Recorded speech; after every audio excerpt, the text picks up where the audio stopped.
আসসালামু আলাইকুম প্রিয় ক্রিকেট ফ্যান্স। দর্শক, অনেক বড় একটা নিউজ, বাংলাদেশ ক্রিকেট দল পাকিস্তান ক্রিকেট দলকে টেস্টে হোয়াইট ওয়াশ করেছে, তো পাকিস্তানের ঘরের মাঠে। ভাবা যায় আমাদের দেশের ক্রিকেটে কতটা উন্নতি হয়েছে এবং বাংলাদেশের ক্রিকেটাররা কত দুর্দান্ত ছন্দে রয়েছে। কেননা তারা এতটা ভালো খেলবে এটা হয়তোবা কেউ কল্পনাও করেনি। হয়তোবা আমরা আশা করেছিলাম যে বাংলাদেশ হয়তোবা সর্বোচ্চ পর্যায়ে পারে বাংলাদেশ টেস্ট সিরিজটা ড্র করতে, কিন্তু কেউ হয়তোবা কল্পনাও করতে পারেনি যে পাকিস্তানের ঘরের মাঠে পাকিস্তানকে 2-0 সিরিজ হারিয়ে হোয়াইট ওয়াশ করে পাকিস্তানকে এরকম একটা লজ্জা দেবে। যখন প্রথম টেস্টে বাংলাদেশ 10 উইকেটে জিতে যায়, তখন পাকিস্তানের সাবেক অনেক ক্রিকেটাররাই কিন্তু বলেছিল যে পাকিস্তান বাংলাদেশকে সুযোগ দিয়েছে। দ্বিতীয় টেস্টে বাংলাদেশ কখনোই জিততে পারবে না যদি বৃষ্টি না সহায়তা করে। তো কোথায় গেল সেই বৃষ্টি এবং কোথায় গেল সেই সাবেক ক্রিকেটারগুলা?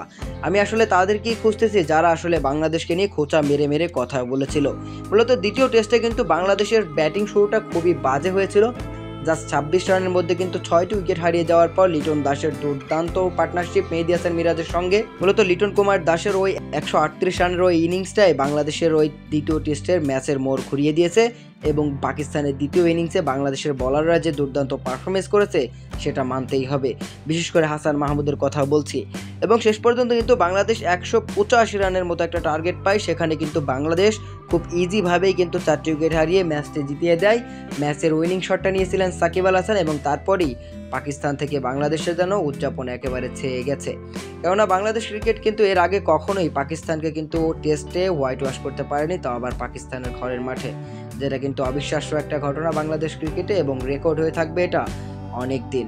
বাংলাদেশের ক্রিকেট প্রেমীরা অনেক অনেক বেশি খুশি এই জয়ের পর এবং বাংলাদেশের অনেক অনেক সমর্থকেরা তো সবাই এখন তাদের নিজের অফিসিয়াল ফেসবুক অ্যাকাউন্টে কেউ স্টোরি দিচ্ছে, কেউ পোস্ট করছে, কেউ বা কারো ভিডিও শেয়ার করছে যে আমাদের বাংলাদেশ পাকিস্তানকে হোয়াইট ওয়াশ করেছে পাকিস্তানের ঘরের মাঠে, তাও আবার টেস্ট ম্যাচে। তো দর্শক, এই বিষয়টি আপনার কাছে কেমন লেগেছে অবশ্যই জানিয়ে দিতে পারেন আমাদের ভিডিওর কমেন্ট বক্সে।